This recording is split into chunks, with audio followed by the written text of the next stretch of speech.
Lyrebirds can imitate the calls of other birds, such as cockatoos or kookaburras.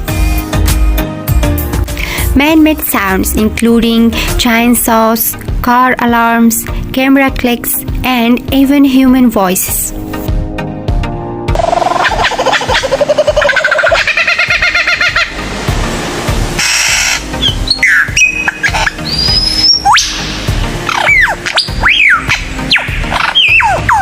But why do lyrebirds mimic sounds? Attracting mates. Male lyrebirds using their mimicry skill during the mating season to impress females. The more diverse and accurate the sounds, the better their chances for attracting a mate.